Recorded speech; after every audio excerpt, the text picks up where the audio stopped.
We are looking at the final days before the conquest of Canaan. The Israelite nation is staged on the eastern bank of the Jordan River, preparing to launch a massive military invasion westward.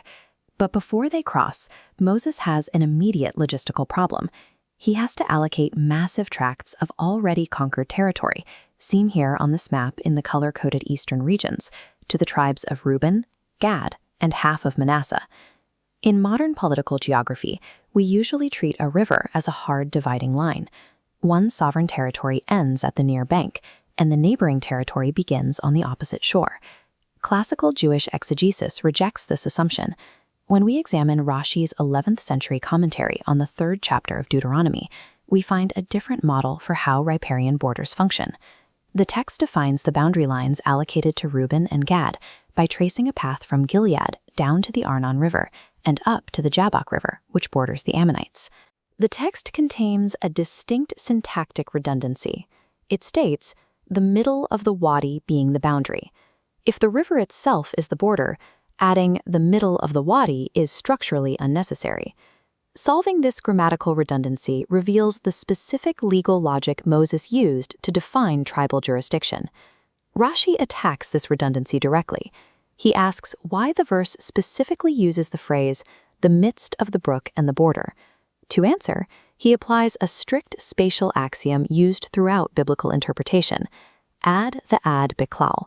When a text says a border goes unto a location, the location itself is included in the measurement. Applying this rule, tribal land cannot simply stop at the eastern bank. Rashi's conclusion is absolute. The territory consumes the river entirely, pushing completely across the water and locking firmly on a physical strip of land on the opposite western shoreline. Looking at this photograph of the region's steep, sheer cliffs and wide river gorges, we see exactly what this legal definition entails. The tribes are inheriting massive physical geographic gaps alongside the water itself. This legal mandate for ownership of the opposite bank establishes a total monopoly over the river as a water resource.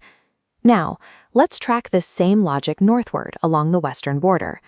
Verse 17 outlines the boundary tracking up the Jordan River vector, stopping at Chinnereth, or the Sea of Galilee. The tribe of Gad's primary land grant is positioned east of the Jordan River. Rashi examines the phrase, and the Jordan and the territory thereof, applying the same inclusive riparian axiom seen at the Arnon. Gad's eastern territory expands westward, snapping completely over the Jordan River, establishing a boundary line on the western shore inside Canaan proper. This historical image of the shoreline and distant opposite shore grounds this territorial claim in physical space. God controls the water access on both sides.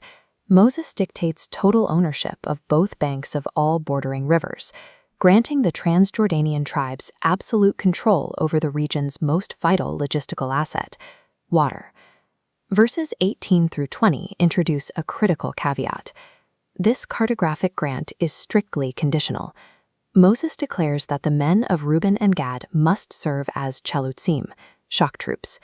They have a mandatory obligation to lead the invasion across the Jordan. Rashi explains that they are deployed at the very front of the national formation for a specific reason. They are recognized as mighty men, capable of breaking enemy lines before the rest of the Israelites engage. The tribes must leave their vulnerable dependents and livestock behind, locking them into fortified positions within the eastern borders. Isolating non-combatants frees up the fighting force, who deploy westward across the river they now control. When you look at the deep, arid desert valleys and isolated agricultural patches in this region, the vulnerability of the families left behind becomes obvious. This harsh terrain necessitates the security provided by those inclusive river borders. The Eastern Territory serves as the logistical foundation to support a detached military deployment, ensuring the troops can fight without risking the families left behind. In verses 21 and 22, the text shifts focus from military logistics to leadership continuity, as Moses officially charges Joshua with executing the Western campaign. Moses frames the recent defeat of the Eastern kings, Sihon and Og, as a predictive, repeatable model for the battles ahead. He is executing a specific psychological strategy, replacing the nation's fear of the looming war with empirical proof of military support, demonstrated by the secured Eastern territories. This photograph captures the perspective of standing on the secure eastern high ground, looking past ancient stone ruins into the vast, hazy western plain. It represents the scale of the unconquered territory Joshua is about to face. By legally anchoring the Vanguard tribes in the east, Moses guarantees Joshua two critical assets: a secure rearguard and a dedicated shock force, providing operational stability for the new commander. Looking at the master map of the entire operational theater, we see the full logistical structure.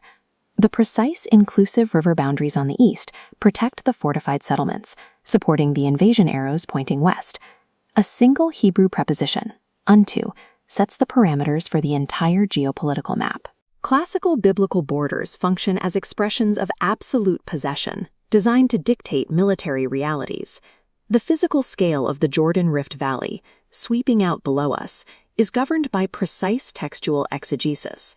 In the biblical text, geography operates as a precise legal matrix that binds the rights of individual tribes directly to the collective military survival of the entire nation.